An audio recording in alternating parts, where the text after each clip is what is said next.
Good morning and welcome to Path of Evolution.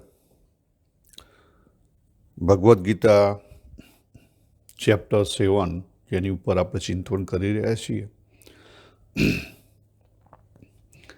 એમાં ભગવાને જે પહેલો બીજો અને ત્રીજો જે શ્લોક છે એમાં જે વાત કરી એને થોડીક આપણે ડીપમાં સમજીએ. આપણે આગળ જોયું છે કે આપણી સાધનાના 3 માર્ગ છે. આપણે બધા સારા માણસો છીએ.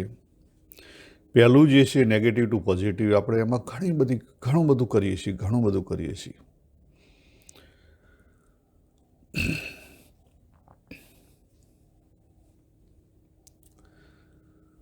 છતાં એમાંથી આપણે આગળ નથી જઈતા. એનું શું કારણ છે? જે બીજું છે આત્મચિંતન, જ્યાં જગતને જાણવાનું છે, જગતને તત્વરૂપ જાણવાનું છે અને પોતાની જાતને તત્વરૂપ જાણવાની છે. અને એ બેનું અનુભવ થાય, અનુભવ જ્ઞાન આવે પછી પરમાત્મા તત્વનો અનુભવ થાય.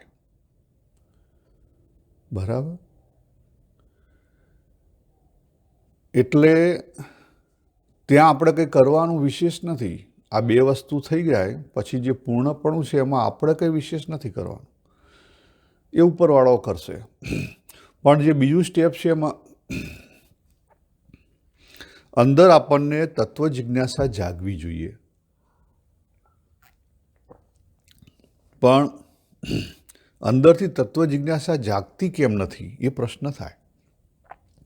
તો એનું કારણ એક જ છે કે સાધનાનું જે પહેલું સ્ટેપ છે એમાં આપણે જે કંઈ કરીએ છીએ એને પ્રોપર કરતા નથી. કારણ કે આપણે ક્વોલિફાઈડ સાધક થવાનું છે. જો ભગવાને એ જ વાત કરી 7મા અધ્યાયના પહેલા શ્લોકમાં, ભગવાને એ જ વાત કરી કે ક્વોલિફિકેશન મેળવવાની છે. આપણે પ્રી ક્વોલિફાઈડ થવાનું છે. પરમાત્મા તત્વ છે એમાં આસક્તિ કરવાની છે. પરમાત્મામાં આસક્તિ કઈ રીતે કરશો? કારણ કે અત્યારે પ્રોબ્લેમ આપણો ક્યાં છે? આપણો પ્રોબ્લેમ જીવભાવ અને દેહભાવમાં આપણે ખૂંપાયેલા છીએ. બીજું છે માત્ર પરમાત્માનો આશરો. આપણે પરમાત્માનો આશરો કરીએ છીએ પણ માત્ર નથી કરતા.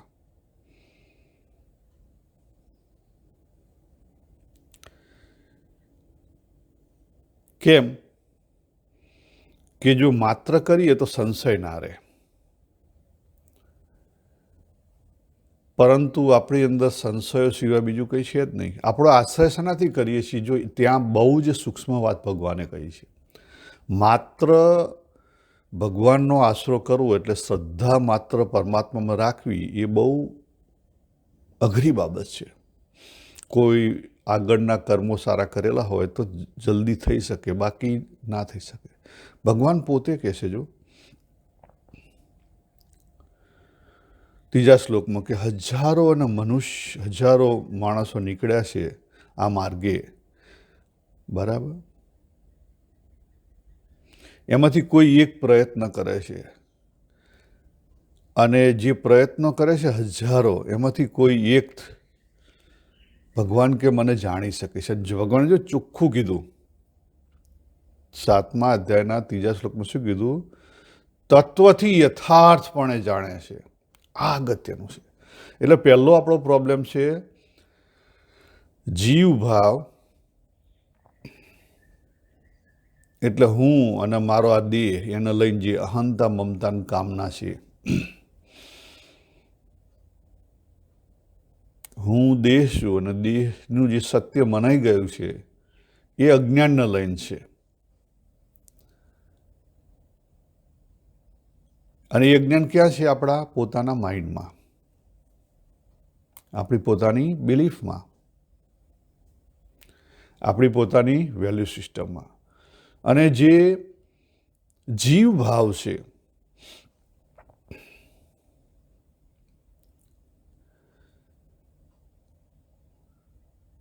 એ તો અણસમજણ છે. એને જો સરખી રીતે બેસીને સમજવામાં આવે તો જીવભાવ તો નીકળી જાય એવું છે.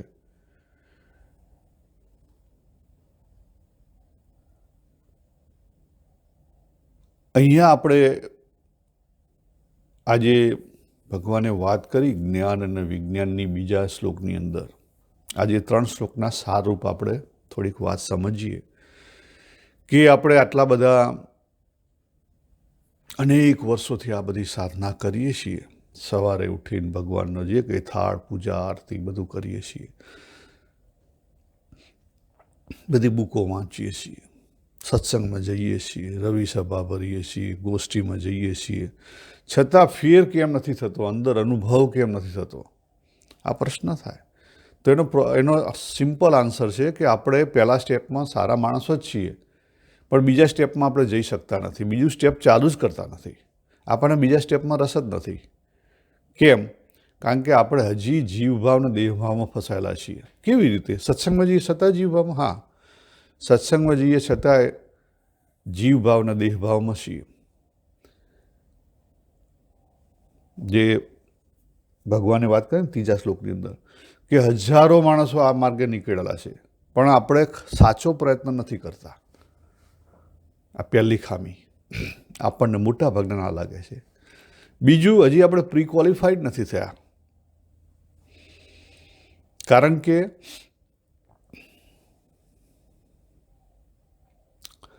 ભગવાનનું જે સ્વરૂપ, તત્વરૂપ, જો પહેલા શ્લોકથી 3જા શ્લોક, તત્વરૂપ જે ભગવાનનું સ્વરૂપ જાણવાનું છે, એની અંદર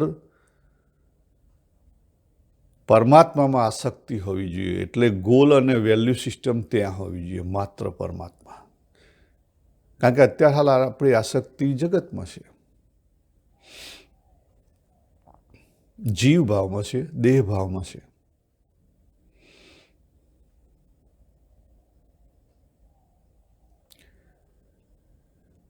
જે લોકો સારા કર્મમાં ફસાયેલા છે કે આગળ જઈને સારા કર્મોને લઈને મને કંઈક સારું મળે,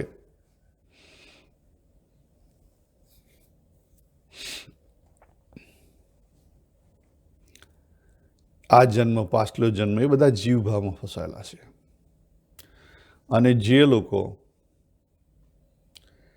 આ લોકની અંદર આ દેહને અને દેહના સંબંધી માટે માત્ર પ્રયત્ન કરી રહ્યા છે, એ દેહભાવમાં ફસાયેલા. તો પ્રયત્ન નથી કરવાનો, ના કરવાનો છે. જોબ પર નથી જવાનું, જવાનું છે. ભગવાને ક્યાં ના પાડી? માત્ર સમજણમાં ફેર કરવાનો છે, બાકી કંઈ જ કરવાનું નથી. જે કંઈ આપણે 12-15 કલાક જે કામ કરીએ છીએ આપણા ઘર માટે, સંસાર માટે, ફેમિલી માટે, કરવાનું જ છે. એમાં કોઈ ફેર નથી. માત્ર સમજણમાં ફેર કરવાનો છે. સમજણમાં ફેર થશે, શું થશે? અંદર વેલ્યુ સિસ્ટમ ચેન્જ થશે. અને વેલ્યુ સિસ્ટમ ચેન્જ થશે તો શું થશે? તો અંદરનો ભાવ બદલાઈ જશે. અને અંદરનો ભાવ બદલાય તો શું મળે? તો અંદરનો ભાવ બદલાય તો જે કર્મની જે આસક્તિ છે તૂટી જાય. કર્મ થાય, જો, એટલે કે કર્મની આસક્તિ તૂટી એટલે કર્મ નહીં કરવાનું એવું નહીં. કર્મ થશે, પણ કર્મ યોગ થશે. કર્મ થશે પણ કર્મ યોગ થશે. કારણ કે આપણે શાસ્ત્રોમાં જ્યાં આપણને આમાંથી બહાર કાઢવાના રસ્તા બતાવ્યા, ત્યાં દરેક જગ્યાએ, દરેક મેથડમાં આપણે ફસાઈ જઈએ છીએ. પ્રોપર ધ્યાન નથી રાખતા, એટલે દરેક મેથડમાં આપણે ફસાઈ જઈએ છીએ. જો લો ઓફ કર્મ કેમ આપ્યો? લો ઓફ કર્મ એટલે સારા કર્મો કરો તો એનું ફળ સારું મળે. કારણ કે આળસ પ્રમાદથી ઉપર ઉઠવા માટે. નહીં તો આપણે આળસુ થઈ રહીએ, ખ્યાલ ગમે તે કર્મ કરીએ. આ સંસાર સારો ચાલે, વ્યવસ્થિત ચાલે, એટલા માટે લો ઓફ કર્મ મૂકેલો છે. હવે જે એમાં નથી ફસણાયા, એને સમજીને આગળ નીકળ્યા, એ લોકો શું કરે? કર્મયુગમાં જાય કે હું સેવા કરું, હા કરું, ના કરું. પણ સાચી રીતે સેવા થાય છે? ના. ખરેખર એનાથી પર થવા માટે શું કરવાનું છે? કર્મ કરવાના છે. પણ આપણે ભૂલી જઈએ છીએ 5મા અધ્યાયનો 14મો શ્લોક. કર્મ, કર્મ આસક્તિ, કર્મફળ, આ બધી વસ્તુ પ્રોડક્ટ કોની છે? પરમાત્મા કંઈ લેવા દેવા નથી.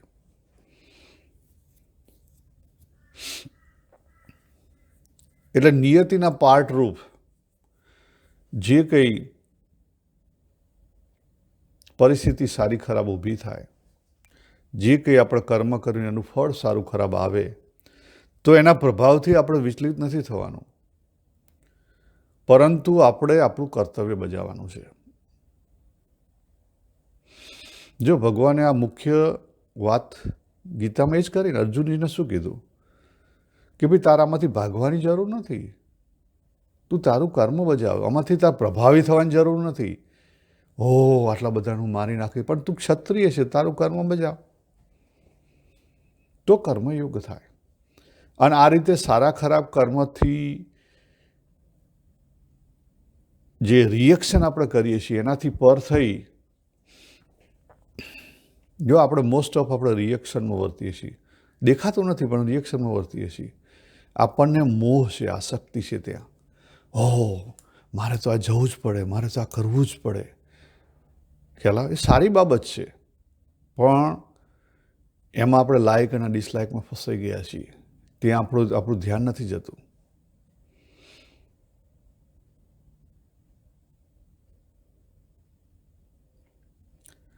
એથી આગળ જો કર્મયુગથી સાચી રીતે થાય તો ધીરે ધીરે અંતઃકરણની શુદ્ધિ થાય. અંતઃકરણની શુદ્ધિ થાય તો આપણે હ્યુમન બની શકીએ. આપણે જે બની ગયા છીએ ને, શું બની ગયા છીએ? દેહને લઈ અને દેહના સંબંધોને લઈને પતિ, પિતા, પુત્ર, ઓફિસર, સત્સંગી, સ્વામિનારાયણ, હિન્દુ, આ બધું આપણે બની ગયેલા છીએ. આ બની ગયેલાનો પ્રભાવ ઘટી જાય અને સાચી રીતે આપણે એક સાધક બની શકીએ. કેવા બની શકીએ? સાધક. તો એક સાધકનું ઘડતર ક્યારે થાય? અંતઃકરણની શુદ્ધિ થાય ત્યારે. અને તો પછી તત્વ જિજ્ઞાસા, સાચા અર્થમાં તત્વ જિજ્ઞાસા જાગે. સાચા અર્થમાં. બાકી તો આપણે સત્સંગમાં સાંભળીએ જ છીએ કે આપણે અક્ષર છીએ ને અક્ષરમ અહમ ને પુરુષોત્તમ દાસોસ્મી, આપણે સાંભળીએ છીએ પણ અંતરમાં નથી આવતું. આ થયા પછી પણ એક પ્રોબ્લેમ રહેશે. સેવાન બધું કરીએ એ પછી પણ પ્રોબ્લેમ કયો રહેશે? મનના જે દિવા સ્વપ્ન છે, સહેજ બેસો તમે નવરા, તરત જ કાં મન તમને પાસ્ટમાં લઈ જાય, કાં મન તમને ભવિષ્યમાં લઈ જાય.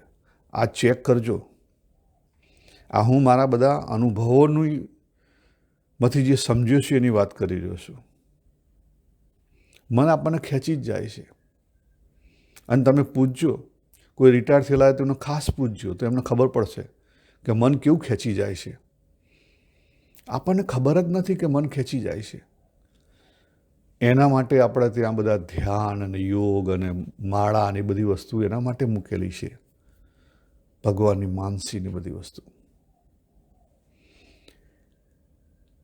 કે ફ્રી ટાઈમમાં મન આપણને ક્યાંય ખેંચી ના જાય. મનનું ઘડતર પણ કરવાનું છે. ખાલી દેહનું ઘડતર નથી કરવાનું, મનનું ઘડતર પણ કરવાનું છે.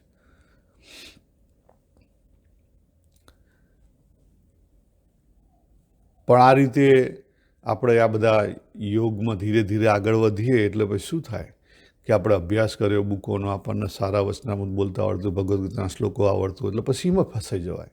આ જે શક્તિ ઊભી થાય છે એમાં પછી ફસાઈ જવાય. એમાં પણ ફસાવાનું નથી. એ શક્તિ છે. હા, યર 12માં મને મેથેમેટિક્સ બહુ સારું આવડતું હતું, અત્યારે ભૂલી ગયો. 2015માં મને વચનામૃતના લગભગ દરેક વચનામૃત મોઢે હતા, અત્યારે ભૂલી ગયો. છે યાદ, એવું નથી, પણ જે એ સમયે જે પ્રમાણે યાદ હતું એવું નથી. જે જરૂરી છે બધું યાદ છે, પણ એ સમયે જે કડકડાટ આપણે બોલતા હતા, જે ગોખેલું હોય એવું નથી. એ બધું શું છે? પાવર છે. જ્યારે આપણી શુદ્ધિ થાય એટલે આ બધા પાવર ધીરે ધીરે દેખાય નહીં પણ ઊભા થાય. ધારણાપણા કરી શકીએ, 5 નિર્જળા ઉપવાસ કરી કે બધા જ પાવર ઊભા થાય, બોડીના મનના બધા પાવર ઊભા થાય, પણ એ પાવરમાં ફસાવાનું નથી. પાવરમાંથી પર થવાનું છે. જો 6ઠ્ઠા અધ્યાયના છેલ્લા શ્લોકમાં યોગના પાવરથી પણ પર થવાની ભગવાને વાત કરી. તો એ પ્રકૃતિના બધા પાવર છે, શક્તિના પાવર છે. તો ભગવાનમાં શ્રદ્ધાવાન થવાય. કારણ કે આજે ભગવાનને આપણે પહોંચ્યા નથી તો એની માટે શ્રદ્ધા જ રાખવી પડશે, બીજો કોઈ માર્ગ જ નથી. ભગવાન જોડે આપણે પહોંચ્યા નથી, રિયલ અનુભવ નથી, ત્યાં સુધી શ્રદ્ધા જ રાખવી પડશે. અને પછી આપણે શ્રદ્ધા રાખીને સાધક બનીએ, બરાબર, તો પછી જે પરમાત્મા તત્વ છે એને સમજાય. અને ભગવાન અહીંયા શું કહે છે કે જ્ઞાન અને વિજ્ઞાનથી સમજવાનું છે. અને જ્ઞાનથી અને વિજ્ઞાનથી ભગવાન સમજાવે છે. જ્ઞાન એટલે શું? આપણી જે બુદ્ધિ છે, બુદ્ધિથી જે વાત સમજાય બધી જ્ઞાનની વાત. આપણા શાસ્ત્રો, જીવન ચરિત્રો, વચનામૃત, ભગવદ્ ગીતા, ઉપનિષદ, એ બધા શાસ્ત્રોની વાતો આપણી બુદ્ધિથી સમજાય બધી જ્ઞાનની વાત છે. ફિલોસોફિકલ, હા ના. પણ એ જ્ઞાન જો બુદ્ધિમાં રહી ગયું તો સ્ત્રવી જશે. કેવું થઈ જશે? સ્ત્રવી જશે. પેલું આગળ આપણે વાત કરીને બતાવવાની ઈચ્છા થશે. ઓહ, આઈ નો સ્વામિનારાયણ સિદ્ધાંત, આઈ નો અદ્વૈત વેદાંત, આઈ નો વિશિષ્ટ અદ્વૈત વેદાંત. હા, ફિલોસોફી તો બરાબર છે, પણ ફિલોસોફી એકલી ભગવાન નથી. આપણે ભૂલ મેઇન ક્યાં કરીએ છીએ? આપણા દરેકમાં ફસાઈ જઈએ છીએ. ભગવાન શું છે? સગુણ સાકાર છે, યસ. ભગવાન સગુણ નિરાકાર છે, યસ. ભગવાન નિર્ગુણ નિરાકાર છે, યસ. ભગવાન એથી પર પણ છે. આજે વેદાંતના વૈષ્ણવ માર્ગના જે 7 સિદ્ધાંત છે, મોસ્ટ ઓફ વૈષ્ણવ માર્ગ છે, એટલા જ ભગવાન છે? ના, એ તો છે જ, પણ એથી પણ પર છે. એ તો ટાઈની ભાગ છે. ભગવાનને પહોંચવાના અનેક માર્ગ છે. જો એ સિવાય બી જે બધા આપણા શાસ્ત્રો છે, એ બધા શાસ્ત્રોમાં અલગ અલગ માર્ગો બતાવેલા છે. શૈવિઝમમાં બતાવેલા, શાક્તોમાં બતાવેલા છે, કાશ્મીરી શૈવિઝમમાં બતાવેલા છે, શક્તિનો પાથ આખો અને શિવનો પાથ. પણ આપણે એકમાં ફસાઈ જઈએ. ત્યાં ફસાવાનું નથી, જાણવાનું છે, આ સમજવાનું છે, એ માર્ગ છે, પણ ત્યાં ફસાવાનું નથી. અને ફસાવાય કેવી રીતે નહીં? તો એમાં વિજ્ઞાનની વાત કરે છે ભગવાન. અનુભવ દ્વારા જે વસ્તુ અંદર ઉતરે. એટલે આજે સત્સંગની જે વાત છે ને, આપણા અનુભવથી જો આપણે અંદર નહીં ઉતારીએ, અનુભવથી ક્યાં પહેલો લગાડવાનો? તો આત્મચિંતનમાં અનુભવ પહેલો લગાડવાનો. ત્યાં આપણે સેલ્ફ રિફ્લેક્શનથી જાણવાનું છે, આપણા અનુભવમાંથી જાણવાનું છે.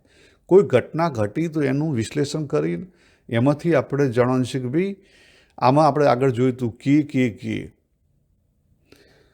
ભગવાને 13મા અધ્યાયમાં નોવરની વાત કરી. આમાં નોવર કોણ છે? ફોકસ નોવર ઉપર કરો. આમાં આધારરૂપ અને પ્રકાશકરૂપ તત્વ કોણ છે એની ઉપર ફોકસ કરો. અને એ તત્વ એ પરમાત્મા તત્વ છે, એ તત્વ એ અક્ષર તત્વ છે. અને એનું મનનને ચિંતન કરવાનું છે. ગઢડા મધ્ય 31.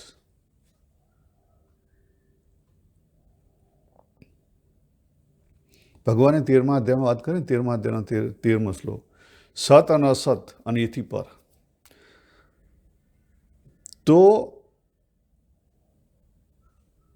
આજે તત્વથી પરમાત્માને જાણવાના છે, અનુભવ દ્વારા એને પકડવાના છે.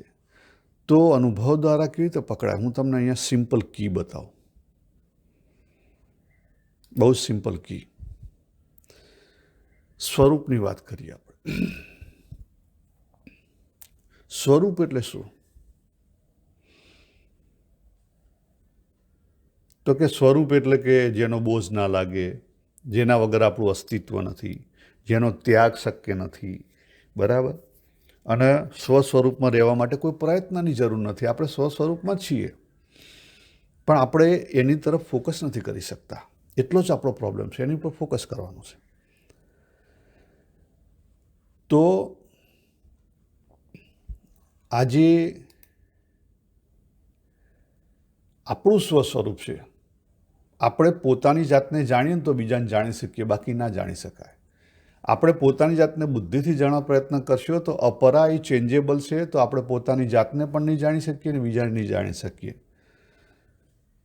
અને પ્રોબ્લેમ ક્યાં છે? બુદ્ધિમાં અસંશય રહેલા છે, બીજે ક્યાં નથી રહેલા. અસંશય ક્યાં રહેલા છે? ડાઉટ ક્યાં રહેલા? બુદ્ધિમાં રહેલા છે. એટલે જે જ્ઞાન છે ને એમાં ગમે એટલું સમજીએ કંઈક ને કંઈક ડાઉટ ઊભા રહે, કારણ કે બુદ્ધિથી સમજવાનું છે. એટલા માટે ભગવાન અહીંયા વિજ્ઞાનની વાત કરે છે. વિજ્ઞાન એટલે અનુભવથી. અનુભવમાં કયું તત્વ પકડવાનું? જે કાયમી તત્વ છે એ પકડવાનું છે, જેનો અનુભવ કાયમી એક સરખો રહેતો હોય. હવે જો આપણા શાસ્ત્રો કહે છે નિત્ય ઉપલબ્ધો. આ તત્વ કેવું છે? નિત્ય ઉપલબ્ધ છે. ચેક કરો. સવારે ઉઠ્યા, સાંજે તમે મેડિટેશન કરો, ગમે ત્યારે તમે ચેક કરો, અંદરથી જે હું છું એ જે ભાવ છે એમાં કોઈ ચેન્જ નથી આવતો. એનો એ જ છે. નાના હતા ત્યારે એનો છે, અત્યારે એનો છે, જાગતા એનો છે. ગમે ત્યારે આપણને સહેજ ટાઈમ મળે જો એની તરફ દ્રષ્ટિ કરીએ તો એનો એ જ છે. એનો અનુભવ પણ એનો એ જ છે. પણ આપણે એને ખરાઈ કરી એને સ્વીકારતા નથી. આપણી મોટી ભૂલ થાય છે.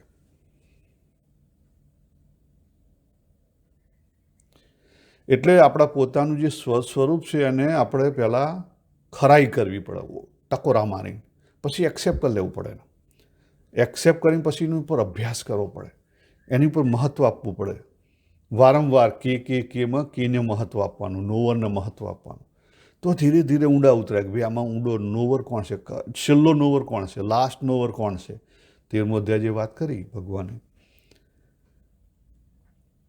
આ જે ઘટના ઘટી એમાં ઊંડા ઉતરવાનું. દરરોજ થોડું થોડું કરીએ તો ખબર પડે. તો એ જે અંદર ગયા, જે અભ્યાસ કર્યો, એમાં પછી ખરાઈ કરવી પડે, સાચી રીતે અભ્યાસ કરવો પડે. આપણે ચેનલો જોઈ હતી, 2 ચેનલો. સ્વસ્વરૂપ માટે ડાયરેક્ટમાં પણ તમે જઈ શકો અને તમે અપરામાંથી પણ જઈ શકો. અપરાને પણ તમારે સાથે લેવી પડે. તો અપરાની ચેનલ કાર્યાણી પહેલાંમાં આપેલી છે, બરાબર. એ અપરાની ચેનલથી પણ આપણે ખરાઈ કરવી પડે. અંતઃકરણના 4 એક્સેપ્ટ, એની બુદ્ધિમાં એક્સેપ્ટન્સ લેવું પડે, ઇન્દ્રિયની બુદ્ધિમાં એક્સેપ્ટન્સ લેવું પડે. અને એ લાઇનસર બધા જ એક્સેપ્ટ થાય ત્યારે બુદ્ધિમાં નિશ્ચય થાય. બુદ્ધિમાં નિશ્ચય થાય પછી જીવમાં નિષ્ઠા થાય. અને જીવમાં નિષ્ઠા થાય ત્યારે આપણો ટ્રસ્ટ સાચો, ત્યારે વિશ્વાસ સાચો બેહે.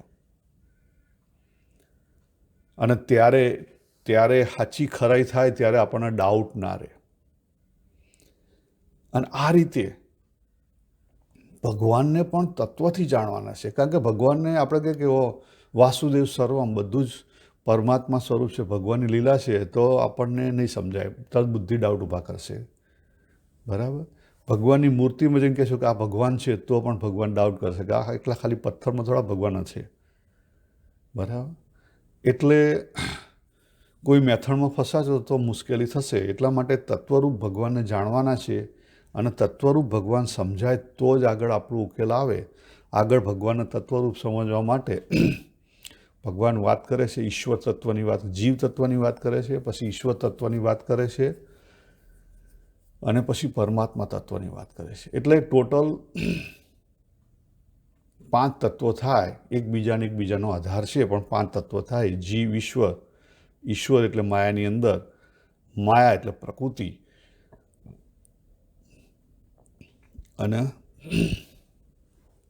જીવ, ઈશ્વર, માયા. અક્ષર એટલે પુરુષ, જે 13મા અધ્યાયમાં વાત કરી, પુરુષ અને પ્રકૃતિ. એ પુરુષ અને પ્રકૃતિ અને પરમાત્મા. મારી 2 પ્રકૃતિ, પરા અને અપરા. એટલે પરમાત્મામાંથી જે ઊભું થયું એ પુરુષ, જેની અંદર મેઇન કોણ છે? પરા પ્રકૃતિ. અને બીજું તત્વ જે ઊભું થયું એની સાથે ડાન્સ કરવા માટે એ પ્રકૃતિ. પણ પ્રકૃતિ કેવી છે? 14મા શ્લોકમાં ભગવાન કહે છે દૈવી ગુણમયી મમ માયા. દૈવી પણ છે, ગુણમયી છે, કારણ કે એને લઈને જગત રચાણું. અને જગતમાં ઈશ્વર જે મેનેજમેન્ટ, અને જીવ જે આપણે. એટલે સાચી રીતે આ બધા 5 તત્વોને જો સમજાય, એના સંબંધો સમજાય, આ બધું એકમાંથી ઊભું થયેલું છે. એટલે ભગવાન અહીંયા આગળ કહે છે કે જે પ્રકૃતિમાં જે દૈવી તત્વ છે, તન્માત્રારૂપ, એની તરફ દ્રષ્ટિ કરો. શરૂઆતમાં એનાથી દ્રષ્ટિ કરો તો ખબર પડશે કે હા, પરમાત્મા આવી રહેલા છે. કારણ કે સીધું પરાતત્વ નહીં પકડાય. એટલે દૈવી જે શક્તિ છે, શક્તિને સમજવાની આખી આ 7મા અધ્યાયમાં વાત કરે છે. એ જે પરાશક્તિમાંથી ચિત્ત શક્તિ, પ્રાણ શક્તિ, ઈચ્છા શક્તિ, જ્ઞાન શક્તિ, ક્રિયા શક્તિ, અને પછી બધા ડિફોર્મેશન આપણા એટેચમેન્ટને લઈને, કામ, ક્રોધ, લોભ, મોહ, મદ, મત્સર, ઈર્ષાને લઈને જે આપણે બની જ ગયેલા છીએ. તો આ રીતે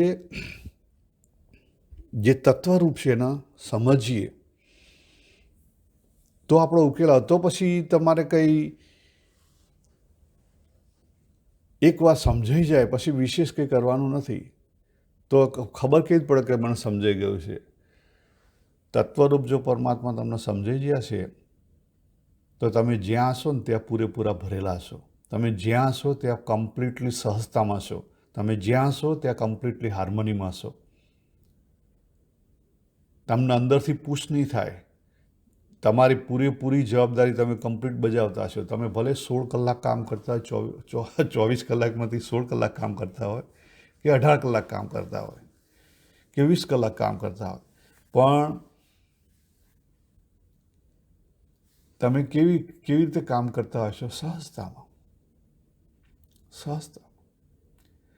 ભગવાને જ્યાં રાખ્યા છે, જે પરિસ્થિતિ સામે આવે એમાં એક પ્રશ્ન પણ નહીં થતો હોય. પૂરેપૂરી સમજણ હશે કે આ પરાનું આ છે, શરીર મળ્યું છે, એક દાડો જતું રહેવાનું છે. બરાબર? આપણે બધા જે એવું કહેવાય ને કે મૃત્યુની રાહ જોઈને બેઠેલા છીએ. પણ આપણને એને લઈને સહેજ પણ અંદર ખસરકો નહીં હોય. પણ હું તો કાયમી તત્વ છું. એ તો આવે છે ને જાય છે. તો આ જે જગતની જે કામના છે, સંબંધીઓની જે મમતા છે, દેહની જે અહંતા છે, એ બધું ઓગળી જશે. એ બધું શું થશે? ઓગળી જશે. આ બધી અંદર આપણને ખબર પડે. સાધના કરીએ ને તો જાતે આપણને અંદર ખબર પડે અને એ રીતે આપણે આગળ વધી શકીએ. અંદરના ફેર થાય. બાકી આપણે છે ને બધા ખોટી રીતે અલગ અલગ વર્તેલા છીએ. આપણને ખોટી મેથડોમાં ફસાઈ ગયેલા છીએ, ફસાઈ દેવામાં આવે છે. ખોટા સ્વભાવમાં ફસાઈ ગયા. પણ તમે સ્વભાવ પર ફોકસ કરો તો સાયન્સ કહે છે, ભલે આપણા શાસ્ત્રો તો કહે છે, પણ સાયન્સ પોતે કહે છે તો એ સ્વભાવમાંથી તમે નીકળી જ ના શકો. તમે સ્વભાવ પર જો કમ્પ્લીટલી ફોકસ કરો તો સ્વભાવમાંથી નીકળી જ ના શકો. સ્વભાવ આપણા છે, ચેક કરો પહેલાં આપણું છે શું. તમે જો તત્વરૂપ સમજો તો ખબર પડે કે આપણું છે શું. તમે ફસાણા ક્યાં છો? મારો સ્વભાવ ગુસ્સાવાળો. પણ મહારાજ, તમે ફસાણા ક્યાં છો? એ ગુસ્સાવાળો સ્વભાવ રહેલો છે ક્યાં? મનની અંદર. ઊભો કેમ થાય છે? લાઇક ને ડિસલાઇકને લઈને. પરિસ્થિતિ અને લાઇક અને ડિસલાઇક ભેગા થાય એટલે ઊભો થાય છે. એ તમારું છે? ના. તો મૂકી દો ને. શું કરો? એની પર ફોકસ કરો. મારે મૂકવો છે, પણ તમારો થોડો છે, તમે મૂકી કોના છો? હું ત્યાગ કરી દઉં. પણ વિચાર તો કરો. જ્યારે તમે આત્મચિંતનના સ્ટેપે હો ત્યારે તમારે વિચાર કરવો પડે કે મહારાજ, તમારું છે શું? તમે દાન, દક્ષિણા અને ત્યાગ કરશો. પહેલા સ્ટેપમાં બધું બરાબર છે, દાન, દક્ષિણા, ત્યાગ. પણ જ્યારે બીજા સ્ટેપમાં આવો ને ત્યારે 180 ડિગ્રીએ આખું અલગ કરવું પડે. ત્યાં ઈગોને ડિઝોલ્વ કરવાનો છે. હું અને મારા ભગવાન પણમાંથી હું કાઢવાનું છે. ભગવાનને રાખવાના માત્ર. તો આ રીતે આપણી સાધના થાય તો આપણો ઉકેલ આવે. તો અહીંયા આપણે જે પહેલો, બીજો અને ત્રીજા શ્લોકનું જે સમરી જોઈ એને આપણે પૂરી કરીએ. સર્વેને જય શ્રી કૃષ્ણ. હરિઓમ તત્સત.